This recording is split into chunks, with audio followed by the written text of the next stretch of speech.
Stage अर्थात निसंकल्प stage, ऐसी stage जिसका गीता में गायन है क्या,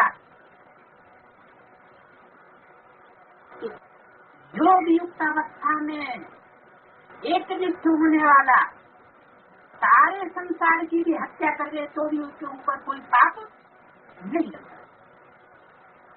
तो वही सूर्य वास्तव में सब धर्मों का विनाश का पाठ बजा, शुरुआत करती है घर से। विनाश ज्वाला रुद्र ज्ञान यदि कुंड से प्रज्वलित हुई, इसलिए जिस शरीर के द्वारा ब्रह्मा की सोल अर्थात कृष्ण की सोल और शिव सुप्रीम सोल पाठ बजाते हैं, वो शरीरधारी त्रिनेत्री के रूप में गाया हुआ है। 3 नेत्र, कोई स्थूल नेत्रों की बात नहीं है, ये नेत्र है आत्मा रूपी, आत्मा की ज्योति जिनमें जग रही है। एक मध्य में दिखाया जाता है कि तीसरा नेत्र खुला और आसुरी शक्ति का विनाश हो गया। काम देव भस्म हो गया। तो कामदेव को भस्म करने वाला, उन्होंने तो देवता बता दिया काम को, है तो सबसे बड़ा असुर, तो सबसे बड़े असुर को भस्म करने वाला, इवर इम्प्योर को भस्म करने वाला, इवर प्योर चाहिए। इवर प्योर कौन? भाई सुप्रीम सोल जो तीसरे नेत्र के रूप में दिखाई गई। बाकी बची 2 सोल, राइटियर और अनराइटियर, अर्थात जस्टिस। लोहे से लोहा काटा जाता है, विष से विष मारा जाता है। किसी को सांप काट ले तो ऐसे नहीं, तो उसको सांप काटा हुआ कोई अमृत देने से ठीक हो जाएगा नहीं। एक बूंद जहर, उसमें 1 घड़ा दूध डाल तो सारा जहर हो जाए, क्योंकि लक्ष्य सही नहीं। तो उस जहर को मारने के लिए उससे ज्यादा घातक जहर चाहिए।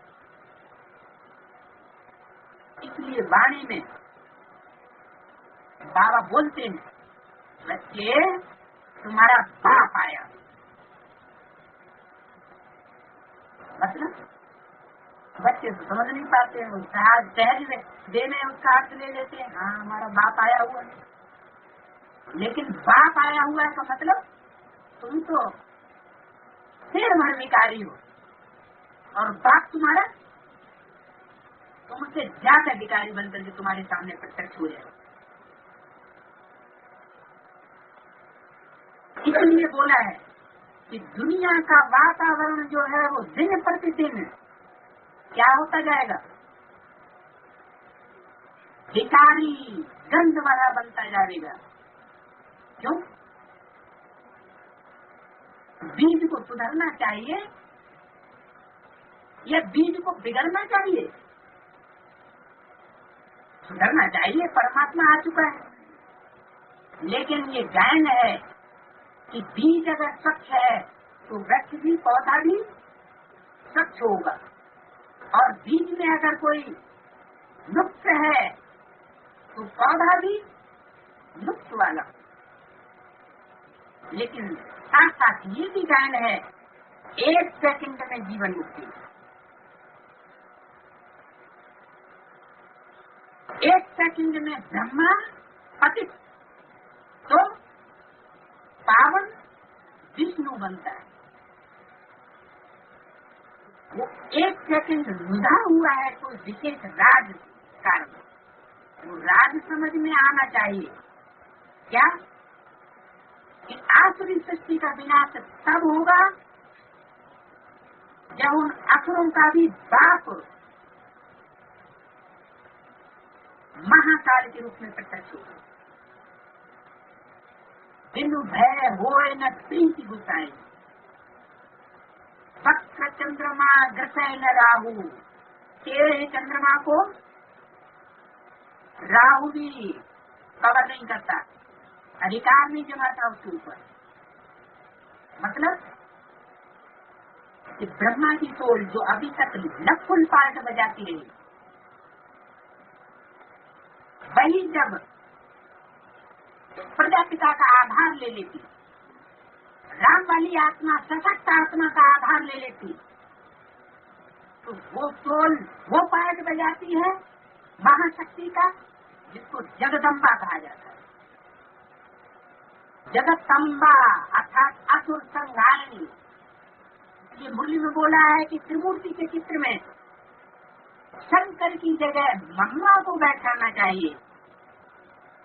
क्यों? वास्तव में शंकर असुरों का संहार नहीं करता सीधा सीधा, वो तो डायरेक्शन देने वाला